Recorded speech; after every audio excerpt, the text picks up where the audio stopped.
by way too hard. Way too hard. They don't need to be, making a circus of the broadcast. Just call the game.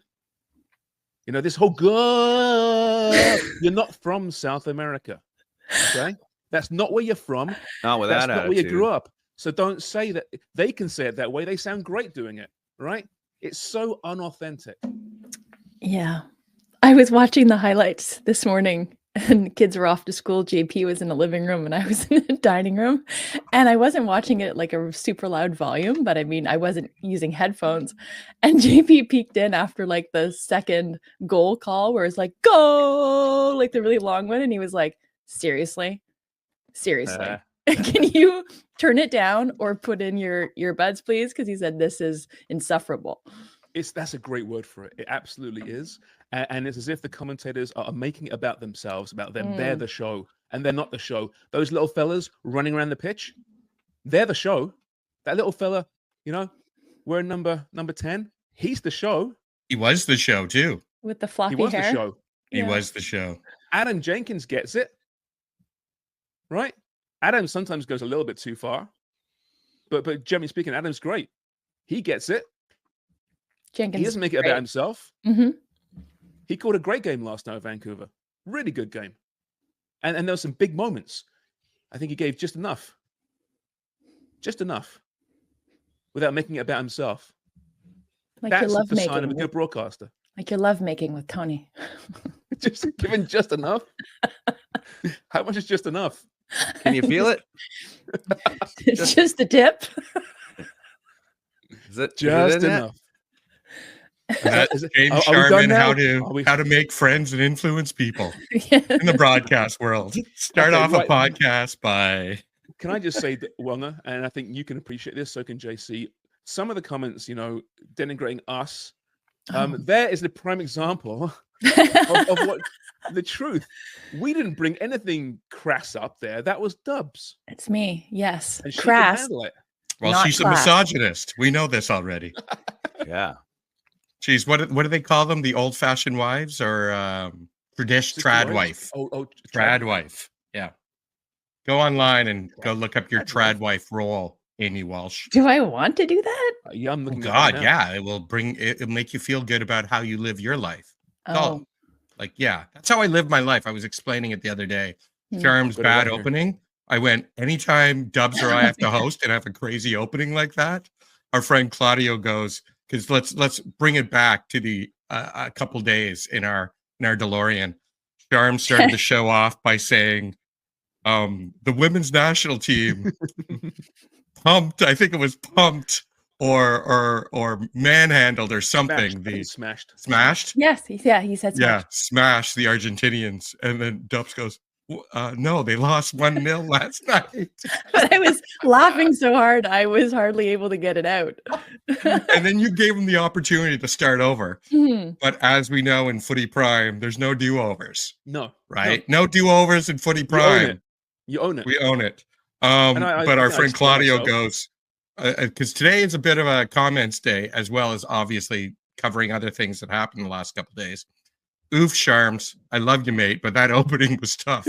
It's like the guy in the office who mistakenly writes, great news, congratulations, in the condolences card. Everybody's been there, though, right? Great. I like that. That card circulating, and you just miss something. You. Yeah. Hope you are coming back soon. And you're like, oh shoot, you're dead. Get well soon. We hope we're on get well. Get well. We all make mistakes. Get well soon. And I think I wasn't going to pretend that I watched the game, though. I was going to fully admit that I didn't watch it. All right. So sometimes you've got to own it. Yes. That's okay. And that's the lesson I talked about, like soaking up your brilliance as a host. That's part of it. Like I'm learning how to do that in color, or like I'm on the air and I fumble over a word. I've got marbles in my mouth. Like at the beginning, like it happens, right? Like you're not always going to be on or always at your best or what your own self-imposed expectations are. But I'm learning you just forge ahead, because the more you're like, oh, excuse me, or pardon me, and like you kind of refer back to the mistake that you just made, the more glaring it then becomes.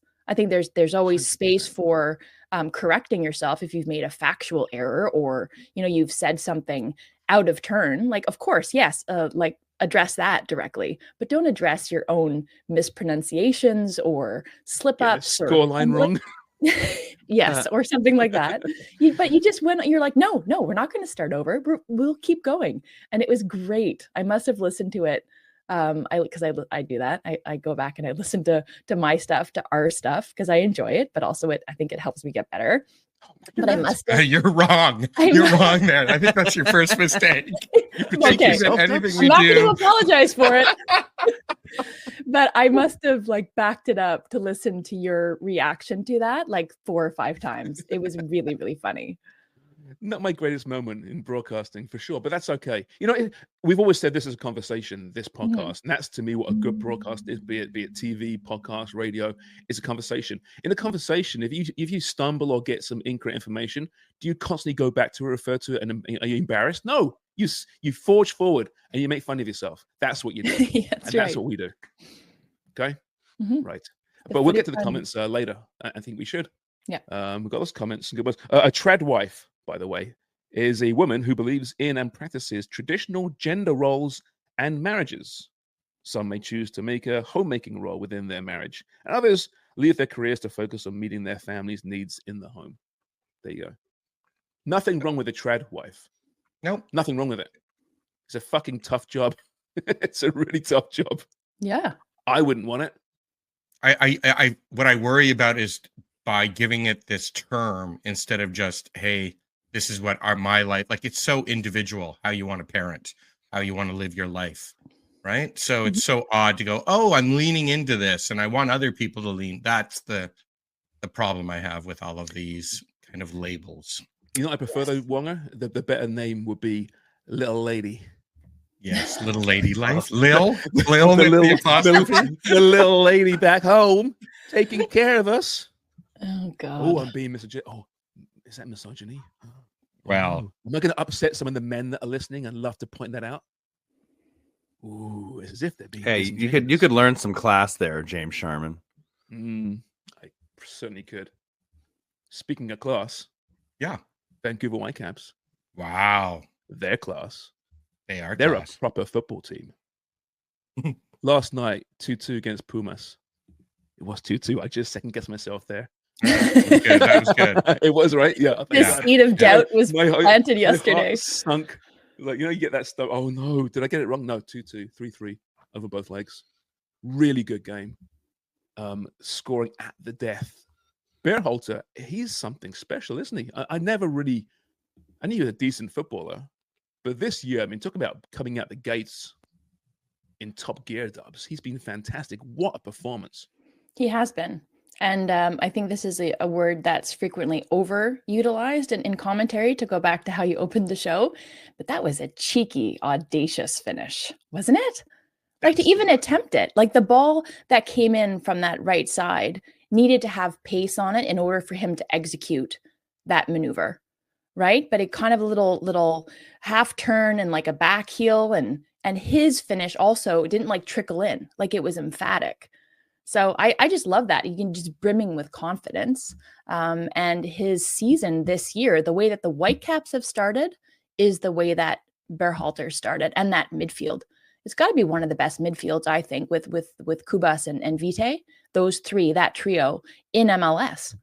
I think the way that they're driving the play, great on both sides of the ball, the way that all three of them are complementary, like the long diagonals. I think I talked about it on Monday from Kubas, the switches of play and the way that they create those overloads in the channel, and the quality that he has there. And then you have those other guys sitting in there with them, just like supporting and doing what they do. And Berhalter getting forward, and Laborda. You're probably going to get there, but like just drifting in, ghosting in, right, as a defender to finish. And he's done that not the only time this season. So really, really impressive to see. But Sebastian Berhalter has been of really high quality this year so far for the Whitecaps. We're going to have Asa on tomorrow, right? Is that the plan? Yeah, Asa. And I think Craig is back because he had said, hey, what time would be 5:30 in the morning for Asa and Craig today, because they're 3-hour difference. So we're going to do an 11:30 our time for them at 8:30 in the morning. So Vancouver get that special. out. Vancouver special, because there's so much going on in Vancouver with little Leo Messi making his way. Right? He'll be. Don't poke the bear, Wonger. Don't Yeah, call him he's little Leo. making his way. He'll And make little his way Leo- one way or little the Leo. other. It's two legs, right? So he'll either play in Miami, but I mean, Mhm. look, he played in LA, right? Mhm. So that means he Yeah. made the trip. It's a little further to Vancouver, but not much. You think? I mean, this Champions Cup's big. I think Yeah. so. It's big. I mean, he has to. That's why you sign this guy to play in the biggest matches. That's what they want. So yeah, as this health pending, obviously he'll be there. But yeah, there's so much from the Whitecaps' perspective. And does Asa know, by the way, that he's coming on tomorrow? Yeah, yes. Oh yeah, it's okay. I'm just confirmed. going to confirm that. Yeah, Asa, by the way, Friday, 8:30. No, because I didn't want to add more texts and emails to an otherworldly dark web that we had the last couple of days, where there's probably about 1 million text messages. So I just sent it to him directly, Sharm. So you weren't on our fine. little trifecta that I You normally don't need to use. CC me all the time. I'm happy No. you do. But don't feel No. obligated to. Yes. There's no FOMO of missing out on that dark web trail. Okay. So No yeah, FOMO. Asa Rahman will be joining us tomorrow. Not me. I probably won't be able to. But Well. Craig will be here as well. Yeah. And tons from Vancouver from Dubs, are you going to be able to make it? stadiums. Oh yeah, it should be 11:30, good, because you can preview good old. You've got lots of things going on in the NSL too, which we'll probably talk about. Yes. Yep. And then I want you to CF finally coming home, right? Their home opener is on Saturday, but Charlotte, I mean, that's not a gimme. Charlotte have been very, very good this year, right? But finally they're back home, kind of can get their bearings, and they've looked better under Donadell. So I was on Sportsnet last week, Dubs, on Sunday, and talking about MLS and the Canadian teams. And I said for Montreal, I said, listen, we have to give them a little bit of a break here, because starting on the road 7-8 games is ludicrous. yes. It's so difficult to get into any kind of routine. So I put a bit of an asterisk beside their dreadful start to the season. And hopefully they can bounce back starting this weekend, because how can you judge a team at this point when you start on the road every single year? I mean, there's no solution to it, really, is there? Unless they start the new European season, which would help that, right? A late summer, early fall kickoff to the season. But right now, I mean, it's a little bit difficult. You're so to judge a team. sweet, giving them a little space Well, it's to true, grow. though, isn't it? Isn't it? Though, It reminds me of I'm thinking of them as the littlest hobo. It's a new town. They're a dog running around, trying to solve, create solutions for people, trying to be the hero, but still trying to find their way. 6 dogs, according to JC, Seven. who met the 7 dogs who had a flight once upon a time with the owner of the Littlest Hobo. Was that what it was? No, it's the guy that wrote it. Oh, that wrote it. Okay. Yeah. His Calgary Hobo. Actually, it was the guy that wrote it. Well, so what happened at the end of the series was when the dogs were nearing the end of their tenure, they'd feed the crew With the Littlest Hobo. Dogs. Oh no. No. Have the ones that didn't littlest make it. bowl of chili. You can eat that. Calgary Hobo. Huh? I can't get So enough Calgary dark. Hobo. This hobo's looking a little lame. Time to put him out to the chili. I'll take care of it. Call the They hobo. also allegedly tried to get it changed to Lillis Hobo, LIL apostrophe. No, that was a rapper in the early In the Calgary 2000s. area. Yeah. Lillis hobo. Lil Hobo. So yeah, we'll get to tons more Vancouver tomorrow. But yeah, what a performance that was last night. Really impressive. Best team in MLS right now.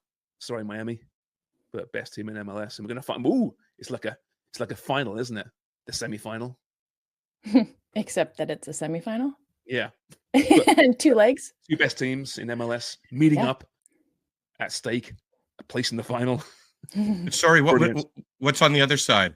I forgot. Is it confirmed yet? What do you mean? Like it's In the terms of the semifinal. matchups? What's on the other side? Who are those teams? Who's playing in Is the it two Liga MX teams? Good question. Who was it? Who played last night? It all... will be Tigres beat Galaxy, right? That's Tuesday, yeah, and Cruz Azul beat Club America. Were they yeah, there we go. I wonder who Concacaf cheering for. Yeah, I wonder. Miami against a Liga MX team. Yeah. So the other semifinal is Tigres Cruz Azul. Is that it? See, I'm assuming. I don't want to say anything these days for fear of getting it completely wrong. But I believe so, yes.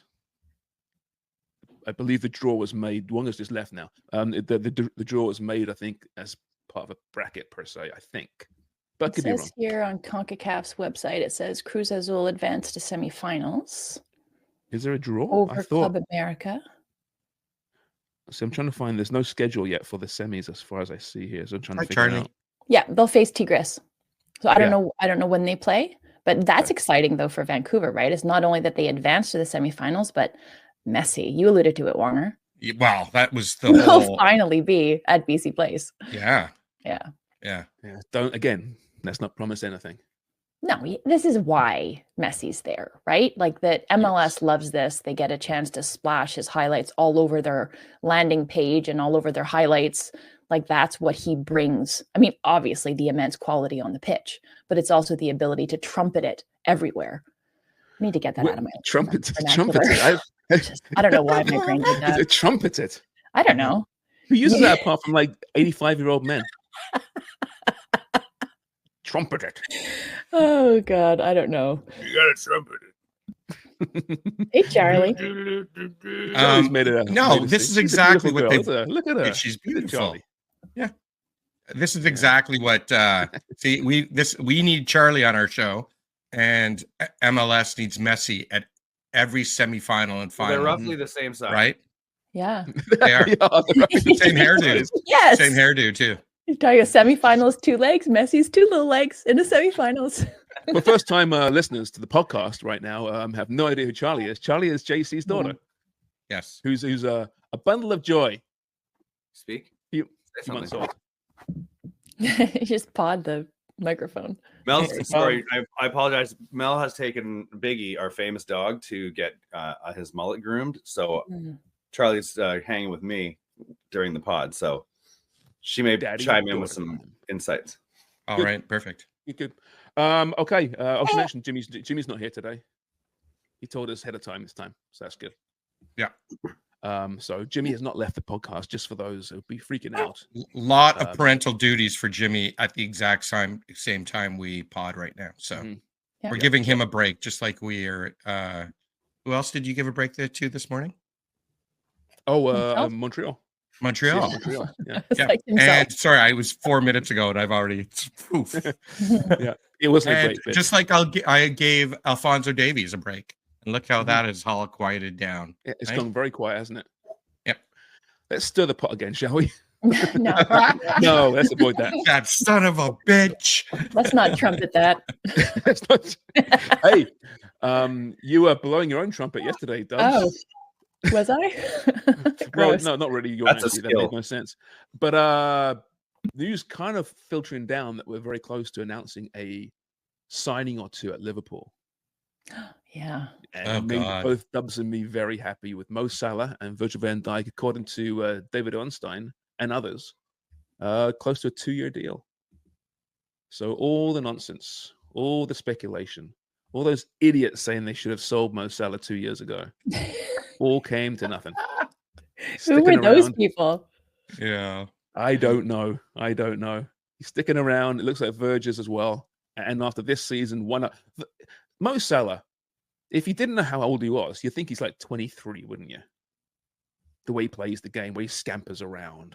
He's like John Tavares this year for the Leafs. He's showing no signs of age. I don't like that comparison. Season. No? Okay. No, Mo's in his own category.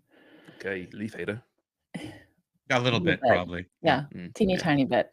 Okay, let's not compare JT. I don't despise them, but yeah. Teeny tiny trumpet. Teeny tiny trumpet. Alliteration. He's gone a little bit quiet and kind of gone off the boil lately, right? Salah has kind of. The team has.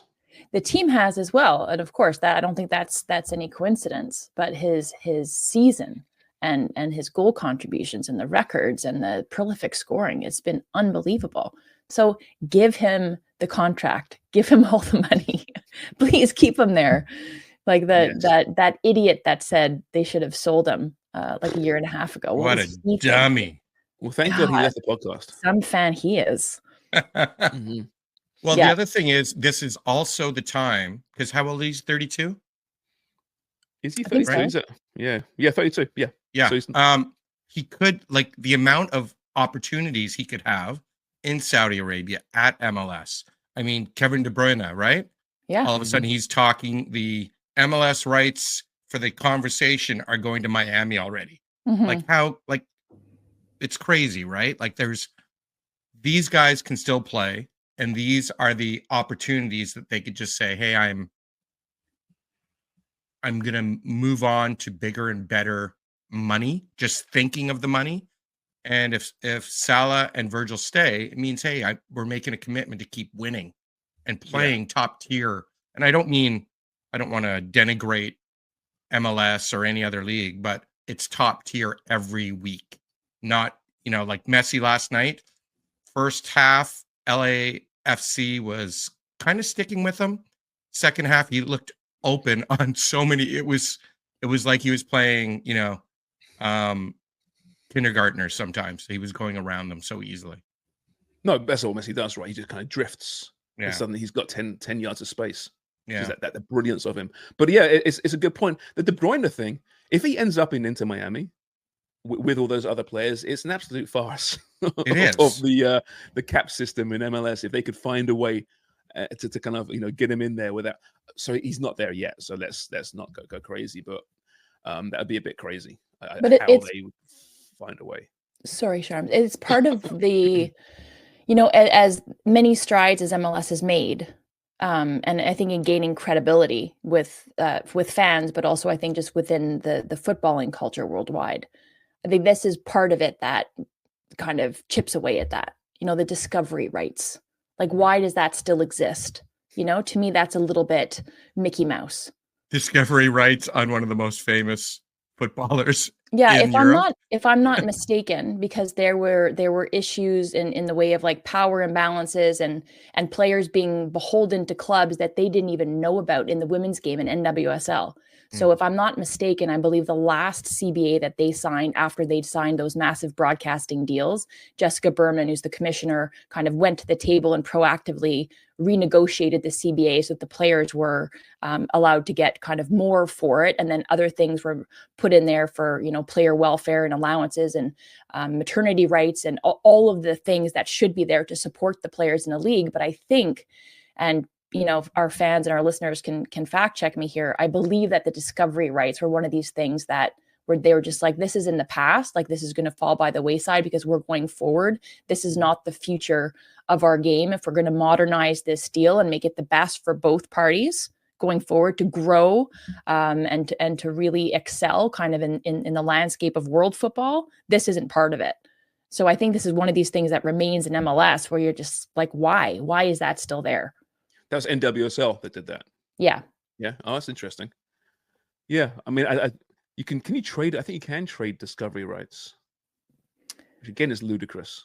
Yeah. What about I think the way that you can sell or trade and or exchange for TAM, or now this cash transfer rule that's in the league, right? You see Gazdag go to another conference rival from the union to the crew. Right. Mm-hmm. And I think that's good for the league. It keeps the top players within it and it creates more rivalries, creates more competitions. But I think Montreal, because they frequently only have one DP, they will sell their international slots and in exchange for TAM, things like that. So I believe discovery rights works in a similar way. Like it can be an asset for a team and you can exchange it for other assets. Value to it. Exactly. Somewhere along the right. And usually it's the poorer teams have the discovery rights to the better players, right? Oh, that's generally the case, and they change hands. Anyway, at some point we'll get Mark Watson or someone back on the show, someone with a deep knowledge of MLS, because I actually find that stuff quite interesting. not Tam and Gam so much, but discovery rights and these new cash deals and how it affects the league. If I could just add to that, Sunil Gulati, who is a former U.S. soccer president. So MLS founded in 1996. This is from an Athletic article. He said, "You have to remember," said Gulati, "we were making stuff up as we went along." I think that perfectly sums up discovery rights. So like we need to build this in somehow, you know? We got to make allowances for it, but it's ridiculous. Move on from it. We have Mark Noonan, who's more than happy to come on the show and who was in MLS for a long time. He knows all about that stuff. He probably made some shit himself. We'll get him back on. Talk about that. He'll insist. What was the craziest shit you ever made up?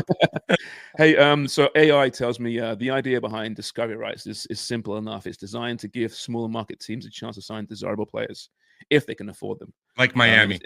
Yeah, exactly. And it's also designed to keep the league's richest franchises from entering into a bidding war over a specific player, which should drive the player's value up, which is what football does, right? So again, it doesn't work because these clubs can acquire those discovery rights clearly, as we've seen with Inter Miami. Yeah. Anyway, didn't think we'd be talking about discovery rights. No. But it's a path I want to dig a little deeper in. Want to get some comments? Should we do that now, Wonga? You got you? Up? Yeah. I didn't pull any in because I was just going to read them because I always find, and I'm just so people understand. Sometimes what we do is we put the photo of the comments up, and it blocks our faces, and so we don't always see. No, we don't want to see. We want to see our reactions to some of these, right? Mm-hmm. Yeah. And when our reactions are not seen, we don't laugh as much. Just like Claudio's, you know, if I had put that up, I wouldn't have seen Sharms' face turn a little red because he was so embarrassed. Solitary. But we give you a break too. You, Alfonso, the CF Montreal, and little hobo. We give them all a break. If we could put it on the bottom, we could do that. But we haven't figured out how to do that yet. No, but you know what it was for limited with our... Before you go into the comments, Wonger it was a very brief, like a fleeting moment where there was like disappointment and slight disgust with himself, with his own performance, but it was just like a snapshot. It was like when Ralph Wiggum's heart's breaking and he's kind of it was like that, but it was just a glimpse, and then it was a really quick recovery and turnaround. So kudos to you, Sharms. Thanks, Dubs. You know what it was? It was a momentary realization that maybe I've been found out. I don't know shit after all these years. Turns out. No, your depth of knowledge is very, very impressive. I've got an average knowledge about lots of things. I haven't got much depth on much. That's why we bring likes of you and Dubs. But I can carry a conversation and then get the real. I always say the host's job is to know enough to ask the right questions. Yep. Right. So when I'm playing pundit, I'm not in my comfort zone. I've done more and more of that the last few years for some reason. But anyway, Wonga, go. I don't know if you listened to our Monday show, Sharms. I did actually until Jimmy left, and it's no point now. So okay. Well, Jimmy actually had some nice things to say about you that day. So you should have stuck around. But the pies, the pies. No, I listened. We did a whole thing on butter tarts. I know. Your butter tarts. It fostered the big raisin debate online, which just got out of control. A great raisin debate. It's a huge rate. And like, there's so many conversations going on about raisins, and it moved us into a lot of other spaces. Like Claudio once again put coconut in. So does that change? And then OG Paul throw a pecan in, and all of a sudden we do pecan butter tarts. They're amazing. Oh, yeah. Okay. A nut so much. A nut in the hierarchy of food, the nut is so much higher than the raisin. Right, raisin's basement. I think the nut is right, like we're talking Europa League level. Really good. Raisins in your basement. But there's also a big debate within that debate of the nut of the pecan. How do you say it? Is it pecan? Is it pecan? Is it pecan? Pecan. You're a twat if you say pecan. Right. Yeah. So I just wanted to give you all the results. And the question from our Footy Prime social media manager was, should one of Canada's favorite treats, the butter tart, be adorned with raisins? Yes, I'm game, 36%. No, worst addition ever, 64%. Boom. There you So, go. and Sorry, then Dougie someone Sims. shared, which was quite interesting to me, and I think it was Tony in our friend Tony in Hamilton. And he showed a picture of butter tarts with raisins and ones without raisins, and the price was the same. So basically, the raisin is free and valueless. That's how I see it. Yes, that's a great. Yes, and they look like flies with their wings torn off. They do. One of my favorite posts on that thread was Claudio weighed in, and he said, I love, and whispers, coconut in it. And Doug Simonite went back with a gif that said, psychopath. Dougie Sims, who is all about the raisins, by the way, and I've got into it with him in the past. So he's calling someone else a psychopath. Dougie, look in the mirror. But that made me, like, I laughed out loud. That was very funny. I'm pulling up some Promise David. Is that some interesting? Well, hold on. While Wonger's doing that, I just wanted to point out one comment from yesterday's pod that Donna Chang from Seinfeld was played by former Much Music VJ. That's right, Angela Dorman. I didn't know that. Yeah, that's amazing. I didn't know that either. Cool. Is Angela Dorman still in the scene in the music? I don't think she did much else after that. I looked her up a few years ago. Yeah, we get residuals from the Seinfeld appearance and making millions. Yeah. Also, this is a fun fact. George Costanza's dad is played by Ben Stiller's father, Jerry Stiller. Did you know that, Sharms? No. When? You're kidding me. Wasn't it? Carrie Ryan, the Supporters Club, said this. Sharms didn't know that longer. No. It's a learning show for me yesterday. I learned so much yesterday. Yeah. From score lines to actors to names of characters and sitcoms. It's true. I had no idea about that, but now it makes so much sense thinking about it. And the whole gesticulations, the look of them. Absolutely. You dye Ben Stiller's hair orange. Boom. Yeah. There he is, this Frank Costanza. So Promise, your Promise interview, very well done, Sharms. That must have been fun. Good guy. Great guy, really good guy. Loves his black watches. Actually, we're talking about watches beforehand. I was wearing a black watch, as I often do, and he's also a big fan of black watches. It's one of his things. So about watches. Really, and you said his nickname was what? No, he goes by Toby. That's what everyone refers to him okay. as. So he changed his name legally from Akampulu to David a few years back. So it used to be Promise Akampulo, but now it's Promise David, legally changed. But people the teammates and mates and friends call him Toby. Oh, but he didn't change his. Jesse Marsh actually, because I interviewed him and then I interviewed Jesse next, and Jesse goes, "Have you asked him about his name, like the story behind it?" And I hadn't. He goes, "You have to ask that story. It's a fantastic story." So we're going to try and get Promise on the show. I think it'd fit in really well, and we'll ask him that question because according to Jesse Marsh, it's a fantastic story.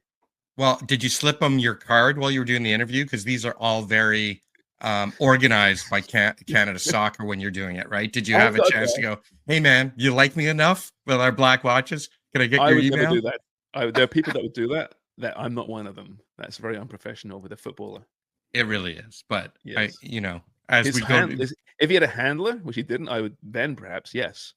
But never. Right. It's like posing for pictures with people you've interviewed. Some people do it. Nah, I'm not so much into that. But anyway, sorry, comments. No. So the Promise one-on-one, we had at Cryops. Promise has put himself in a position to be given an opportunity. But let's be clear, he just declared for Canada. I was disappointed he didn't start, let alone play against the U.S. But he hasn't deserved anything over Larin, who for some have become a bit of a whipping boy despite all his around solid play. Anyways, then our friend, I love that comment, by the way. I think it's bang on. Carl Larin gets a bad rap. He scored more goals than anyone else outside Jonathan David, I believe it. I think David's just ahead now by like 1 or 2 goals. It's like 33 to 32 or something like that. Yeah, exactly. He's a great servant and he does so much. The purists tell me, because I'm no tactical guy, but they say he does so much on the pitch that you don't see. And Jesse Marsh trusts him, but he's in his early 30s now. He's under pressure to retain that spot from the likes of Dan Jebison, from the likes of Promise David, from the likes of Oluwaseyi, Tenny Oluwaseyi. Mhm. So we could see a changing of the guard there, absolutely, but it's unfair that he's become a whipping boy. 100% agree with that. Right. And JC 2269, he's a frequent commenter. He answers at Cryos back. We need our strikers to contribute, create goals. We don't score near enough. Tanny, I would get, so it was good foreshadowing there, Sharms. Tanny, I would give you that argument if he actually got more than 30 minutes off the bench.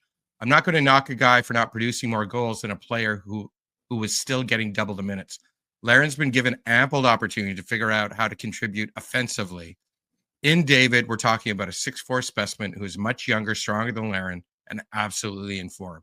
He absolutely deserves an opportunity. So I think everyone's agreeing that he needs the opportunity, but it's about the timing of it, right? While Larin is still in place.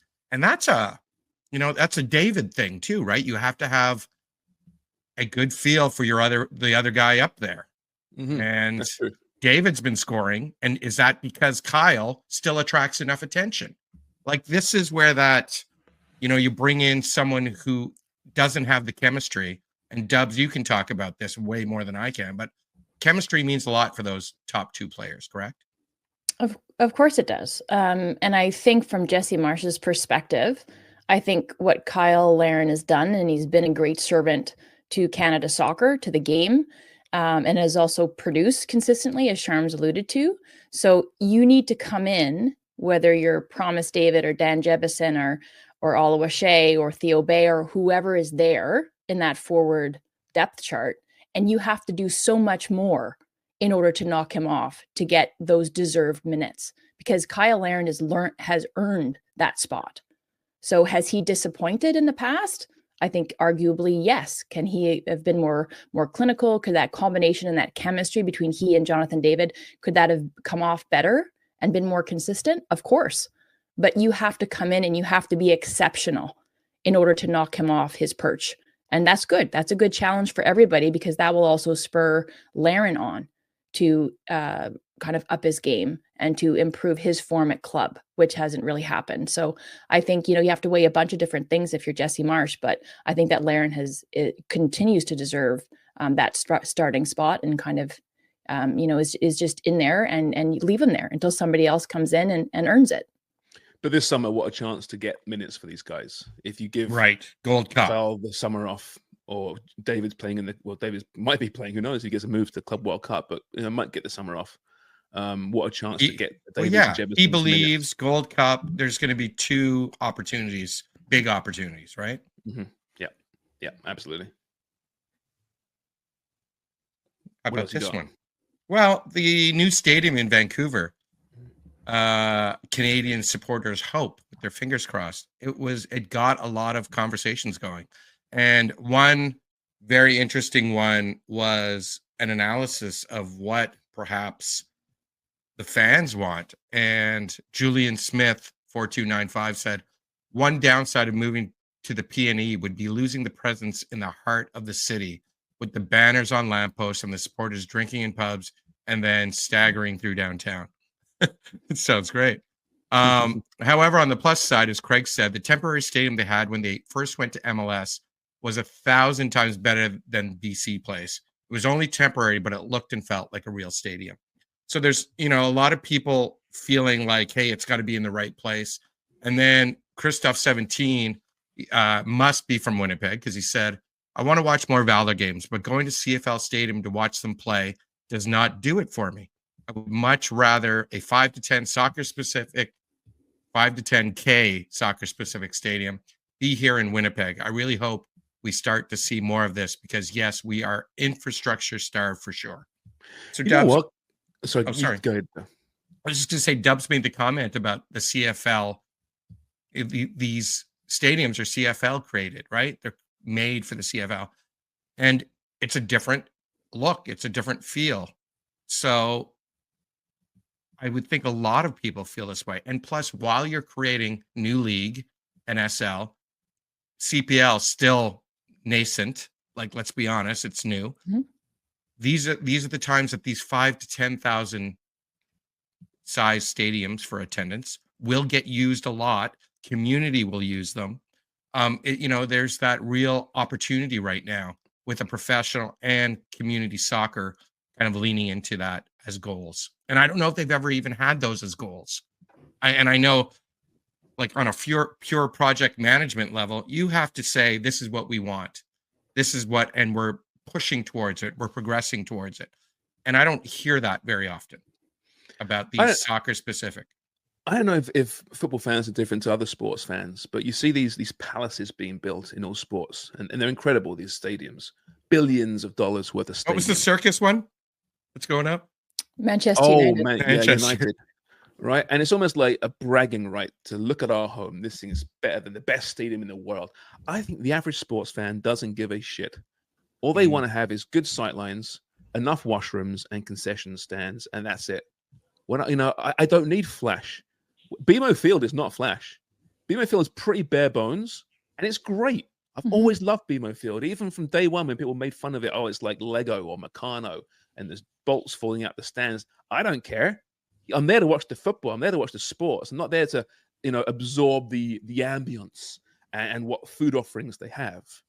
I don't care about that. I care about the product on the pitch or on the ice or on the court. I think we've got the corporate sports world has got out of control with these things. You don't need to spend $3 billion in a stadium. Give me something bare bones, like I said, with good sight lines, a decent price, and I'm happy. And I think I speak for most sports fans there. Fans, not sports consumers, sport fans out there. There's the corporate twats who want to take their clients and show the prawn sandwich and the scran. The scran. You need good scran, but it's gonna be pretty basic scran. Give me a pie and chips. What is scran? I don't know what that is. It's food. Food at the great. There's a great follow on Twitter. It's called Footy Scran. I think it's called, isn't it, Dubs? Yeah, it's brilliant. Yep. Around the world, or generally in UK, but they, I think actually my pies were on there once, I believe. So I put them from York. But they'll have good and bad from football world. And the price point. What does scran mean? Yeah, price point too. Food. Scran's it's like a slang for food. Oh, I see. Yeah, I don't know where it came from. But is it a type of food, or is it like a concession food? It's just food in general. Yeah, I think so. Okay. Let's find out. It's like grub. You eat this and you scran. You get out of here. Grub. You're not getting at an expensive restaurant. That's not how you would refer to it. Well, I eating. think That's why I'm wondering. If there was an expensive restaurant called Grub, I'm sure, I'd eat there. Yes. No. You and I would eat there for sure, especially if it had half price Tuesday wings. Yeah. I'm going to ask Grok in the Grok sexy voice what scran means, okay? Yes. Okay. What is scran in England? Hey, Jane. You mean scone in England? I assume you're talking about the little town in Derbyshire, right? No. It's this quaint, cozy spot, kind of romantic if you picture us wandering its quiet streets together. Maybe sneaking a kiss behind some old stone Oh my God. Population's tiny, like under 1,000. So it's AI is ridiculous. So Grok got it all wrong there. Yeah. But and listen, I don't want to be pumping Elon Musk's tires by any stretch. But Grok's pretty cool. Yeah, there's also you can also use other AIs too, right? Oh, I know, but Grok has the different tones. That's the sexy tone. Oh, I like that. It's a like good my voice. girlfriend. Yeah, I'm having an affair on my missus with Grok. I ask her all sorts of terrible things. Oh, Grok. But so anyway, she got it wrong. Scone is not what it's a scran. Anyway, sorry. Go ahead. Going to it's definitely frustrating quote from CPL commish Mark Noonan. Michael Hull, 7196, frequent contributor. Good to hear that Ottawa TV View will change. I love One Soccer, a 24-hour soccer channel, mostly Canadian programs, great analysis, etc. But they need to get their house in order to be on linear TV. I was patient with their TV guide schedule mess-ups, but I wouldn't expect that from the likes of TSN or Sportsnet. Yeah, and then Christoph again, 17. I think Christoph 17 could also be the alter ego of Craig Forrest. Yep, our broadcasting core do not like soccer at all. If you want to see the highlights, you get 30 seconds of a game or two at the end of their broadcast. Absolute dog shit. Nobody wants to see baseball highlights. Fuck off. Miss the days of Super Soccer Saturdays. Some people do want to see some baseball highlights, but I get what I Yeah. get his point. We are. I mean, listen. When I worked at Sportsnet for years, and even the Score, it was always a battle to get the soccer news highlights up the show. It was always in the back end when there was time. Just the reality of being in Canada, unfortunately. Yeah. Go ahead, Dubs. I was going to say we talked about what that means, I think, for the league in terms of acknowledgement and acceptance and finding their space, right? Kind of elbows up in the sports landscape in Canada. I think it's important just to acknowledge what they're doing, and then you get more visibility, you get more eyeballs on it, and more people seeking it out. But I want to loop back to the infrastructure piece. So I think, is there something to explore between NSL and CPL and working together for building this soccer specific infrastructure? 100%. And then as it pertains to Vancouver Rise will play at one of my all-time favorite stadiums in Canada at Swangard. So like if they can modernize it, they can make improvements. Maybe that becomes a place where like you've honored the history associated with it, but you improve it. And then you make it a place that everybody wants to come to. And then for the grounds at PNE, like people are like, this is historic, this is heritage in terms of the racetrack. But can you maintain that? Can you preserve that? Can you build something that doesn't disrupt that? And then maybe also add to your infrastructure in terms of a city, because what BC Place is going for it is what you said, Wonger, is like having beers and then staggering into the stadium or whatever your game day routine and ritual is.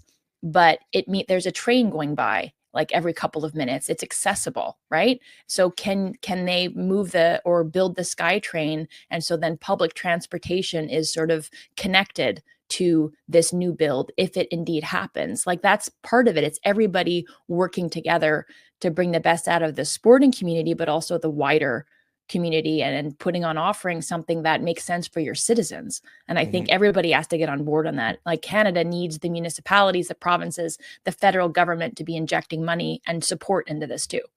The urban feel is so important, I think, for football. It really is. And like you said, that what goes on around the game before and after is absolutely key. And like I said, I love that term, stumbling through downtown after a match. Like, we've all done that. It's brilliant. Yeah. TFC does a good job of it. BMO's a good place. It couldn't be right downtown, but it's close enough it's right there by Liberty Village. There's a vibe. There really is. Yeah, I was surprised. Remember when we went down with all of Jimmy's shirts on, and we were Dubs. It was me, Dubs, Sharms, and Jimmy, and I don't know if JC and could Armin make it that weekend. And Armin, yeah. And it was a brilliant walkover. People there for the match, people not there for the match going, what are these idiots drinking for heavily? Right? Like and it was a beautiful summer day. And whether it's a beautiful summer day or a rainy, Vancouver evening, there's nothing like being with your mates and having a few in you, heading away, creating little destinations for yourself during the evening, whether it's splitting the G, or Dubs doing her Mike Myers elevator and canoe trip. Oh, there it is. Right. It's always on offering. I know. We didn't press a button, and there we could go. Dubs will go, okay, I'll do it. That's right. On call, always available. That's right. But speaking of Jimmy, I think that same commenter that was talking about going to Valor games, was like, let's get a game back to Winnipeg. And there's a big they said circle the last back. time, because I think the men's national team said they're going to be out in Halifax, right? For the first time, they're going to be at Wanderers grounds. Yeah, it's terrific, similar to what they did in Montreal in the fall. And it's about engaging the community. So the last time the men's national team played in Winnipeg, guess who scored for Canada? Our own Jimmy Brennan. Yeah, really? 2000. Yeah. Wow. Yeah, that's a good stat there, Dubs. I wonder if I Greg give was credit playing. to this commenter who mentioned. Yeah, very good. Have you double checked? Have you fact checked? I haven't. I'm just blind faith in this commenter. Yeah. I asked Jimmy, but he would have no idea either. No, he'd be like, well, can't remember. Yeah. I don't know. Yeah. Oh, I don't know, Sharms. But speaking of Winnipeg, there's rumors that the women's national team is going to be going back there to honor Desi Scott. Oh, Are they going to tell people that they're going and Yeah. promote it? Well, it just hasn't I been think they might announced now. officially. I think actually to give credit where it's due, it's that was Dwayne Rollins, I think, on Twitter, Oh, okay. who put it out there in the first place, and some other sleuthing by some other people, but it has What a yet to be great idea. confirmed. Honoring former players. What an idea. In their hometowns and around matches. Yeah. Great idea. I'm curious, I'm really intrigued about next week and what kind of crowd at BMO AFC Toronto Montreal will get in their kickoff at NSL. We'll be there. They must be confident. I hope we'll be on the list. We've applied for the list. We've applied. Well, if not, we'll get in there somehow. Okay, so there's two things I wanted to talk about to cap the show. The first is going back to that Halifax and how important Canada's men's team training there, with Schaffelberg being from Nova Scotia. But the other big thing is, we know, and we've heard this, is the temporary stadium has had great things said about it. The city council hasn't approved it. They may have now, but I know it's been a fight to have that to build a stadium. What this does is it ensconces Canada soccer. The goal, it becomes tactile for people, and they can go see these people. And then all of a sudden the community goes, oh, I'm not going to argue about a stadium that gets kids playing, all of these things, right? Like, it's the visibility and how important it is to get out face to face, shake hands in the community. And if that's what you're doing as a lobbyist, Canada Soccer, well done. I'll give you, I didn't think you did great with Vancouver and the women's matches for Argentina. And people were talking about it, saying they didn't know it was on. Mm-hmm. But there's an opportunity here with all of these little events that you put together yourself to go out and shake hands. It's incredible. It cements its importance in the community and makes it relevant, right? That's just by way of a stop. That's right. And that can have a huge impact for that community, and also what you're saying for decisions that they're making at the government level, because of the pressure from citizens who all of a sudden value it a little bit more, and it's being talked about. Any more comments, Wonger? The last one is so we were sent the AFC Toronto inaugural match. And while I was reading for the match, here's the match. It is. It's for that match, actually. It says this is only for this match. So April 19th. And it talks about how do you check in, how the photographers check in. And there's a photo workroom.